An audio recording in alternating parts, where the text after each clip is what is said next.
эл чындыкты билсин. Баары окшош, сот тармак, прокуратура бүт баары. Машиненин багажына шланги салынган лом бар, алып чык депти. Адам өлөрдө гана зарасы чыгып кетет. Жан таттуу экен дейт апа.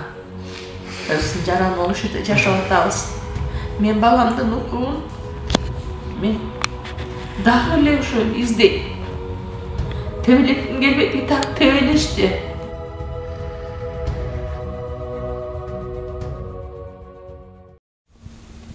Мен Токтогул районунун Торкен айылынын тургуну болом.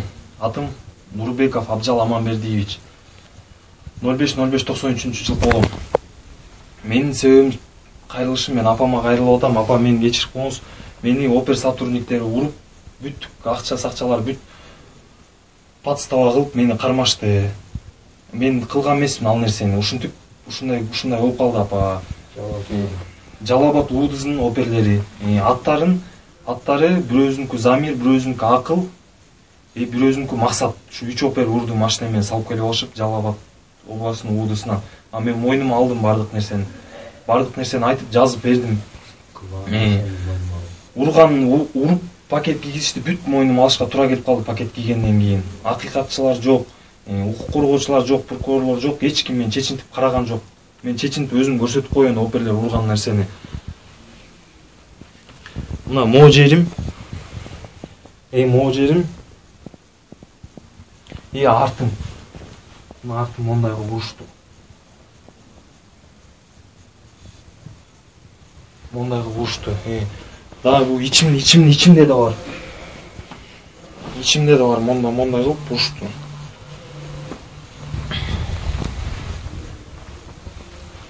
Мондай кылып урушту, мондай кылып полный. Мондай кылып.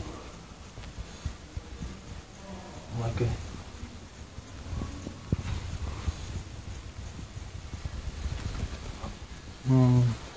Айла жок апа, мойнума алышка туура келип калды. Мени кечирип коюңуз апа. Кылбаган ишимди мойнума алдырып ушинтип камап коюштум апа. Мени кечирип коюңуз. Мени көрбөй калсаңыз кечирип коюңуз мага. Мен бардык нерсени өзүм мойнума алып алдым. Маңыз жакшы туруңуз апа. Өзүмө келе албай туруп калганда эле наручник салды дейт. Кармагыла дейт. Наручник салды дейт. Анан жок, меники эмес, каякта дегенде эле отурган политтен мындай алып чыгып эле, бул сеники деп. Жок, меники эмес, мен кармабайм дагы. Мен дагы чөнтөгүм антарды эчтеке жок. Канаки адвокатыңар эмне деп ошентип балам өзүнүн немелерин, билгендерин айтса, жок деп телефонго тартат. Анан Каракөлгө жетпей эле бир кайрылыштан токтотуп туруп, такыр мойнуна албаптыр. Ошондо алып чыгып, Кыяс деген бала, милиция бала, колунан кармаптыр. Кишенин салынган боюнча колунан бекем кармап туруптур. Анан Жамашев Акыл деген бала чыгып, айтыптыр, машиненин багажына шланги салынган лом бар, алып чык дептир. Ошону тапта баламды алып чыгып алып, ошондо лом менен аябай уруптур баламды. Балам эки буту баспай, жыгылып түшүптүр. Шымына дагы зарасы жыгып кое бериптир. Аны мен деле суроо бергим келет ушу силерге. Кайсы маалда адам зарасын чыгарат? Билесиңерби? Адам өлөрдө гана зарасы чыгып кетет. Өлүм точкасына алып барып, аябай сабаган. Ушу эти эле кармап калыптыр. Чоң санын эти эле. Териси эле кармап калыптыр. Эти ушунчалык үзүлүп кетти. Мен даже колум монтип, кийин сотко барганда колумду салсам, монтип колум кирип кетти. Булчуң эти үзүлүп кеткен. А балам айтат, сабаганга чыдамакмын дейт. УВДга алып барып алып, мойнуна такыр алып алгондо эме кийгизип, салафан пакет. Деп кийгизе беришип, 3 жол, 3-үчүсүндө клинический өлүм келип, 2 өлүм бар да, клинический өлүм менен биологический өлүм. Ошондо клинический өлүм келип, бу балам көп көзүн жоготуп жатып калат полго. Анан канча убакыт өткөнү билбейм дейт, бир учуп бараткан сыяктуумун дейт. Анан көзүмдү ачсам, бетиме суу чачып, Ana bir sarı bir Melisa bu ememe oturup alып көкірегімді аябай басып атыптыр деп жүрөгүн иштетипчи искусственный дыхание. Анан өзүмө келдим дейт, ошондо бетке чаап бакалашкада суу менен аябай өзүмө келдиме тургузуп алып, эми мойнуңа аласыңбы дегенде. Меники эмес дагы эле, бирок алам деп жан таттуу экен дейт апа. Эвес начальниги да текшербей туруп киргизип баламды. Бутун сүйрөп, эки жагынан сүйрөп келип киргизген дейт. Чарчадым деп эле. Эчтекени сүйлөбөй эле башын жерге алып кирип кеткен дейт. Ошо киргизип терге жатканда балам кыйналып, жанында отургандар айтыптыр. Сен да бирөөнүн баласын кокус өрүп калсаң, бизден көрбөсүн деп туруп, азыр телефон бар экен, эвестин ичинен баламды тартып туруп сразу YouTube'га жөнөттү. Мага бирөө чалды. YouTube'да ачыңыз деп ачсам эле, апа мени көрбөй калсаңыз кечирип коюңуз.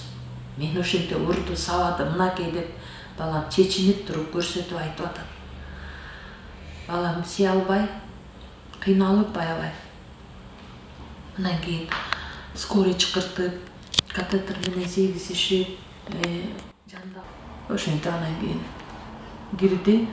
Медет Сариев деген сот көрдү. Ошо сот залына чечинип туруп көрсөттү. Ошону сүрөткө да тартып алган прокурорлор. Ошо бойдон баламды 2 айга суракка жаап койду.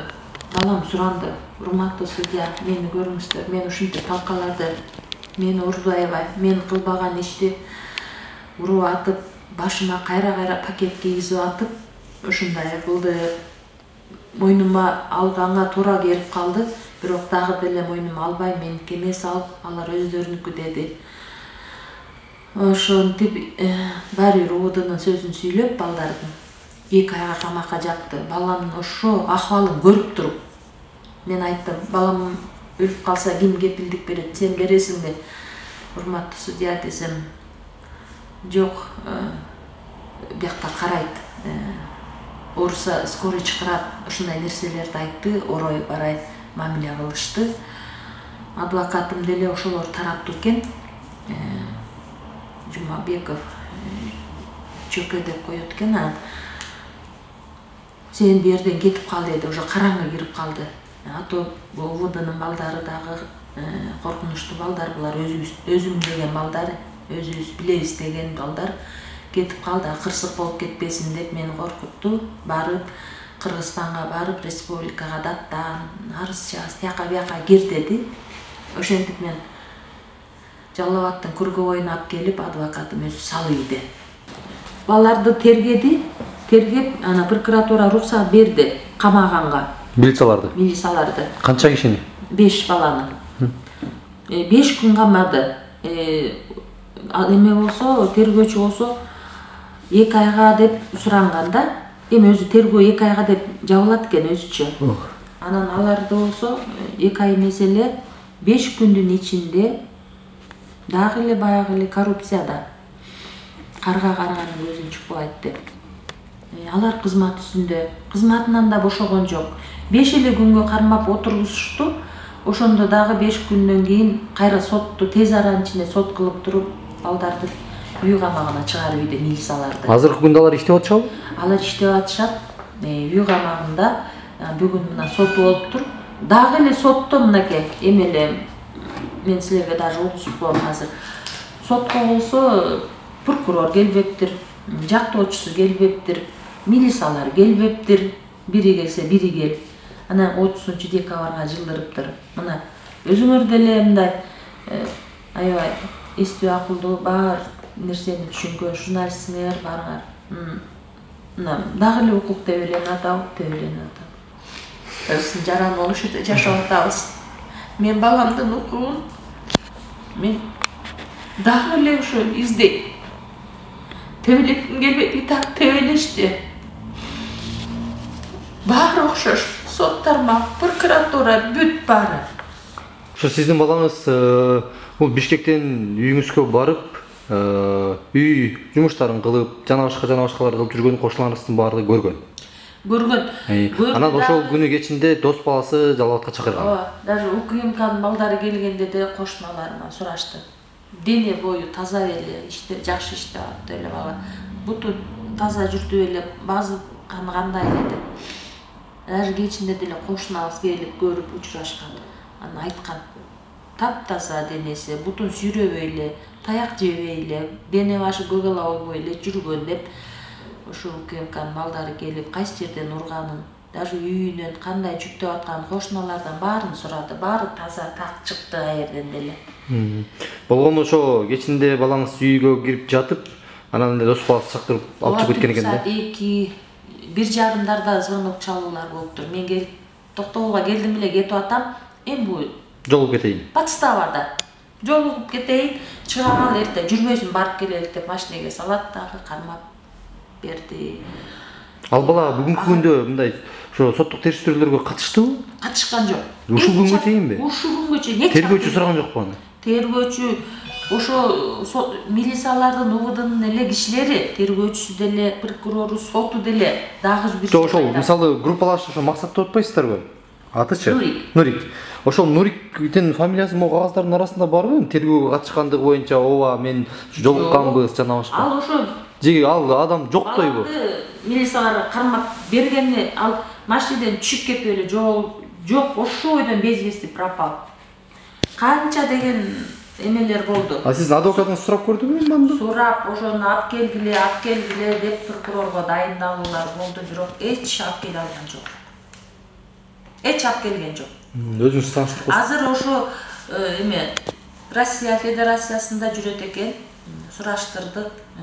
Даже жолдош балдарды сураштырып, барып жолугуп, анан кийин апасына чейин чыгуулар болду, бирок келилген жок. Ошол бойдон келилик, жолго элекпиз. Эми Кудай астына койдук, Кудайдын астында жооп берер.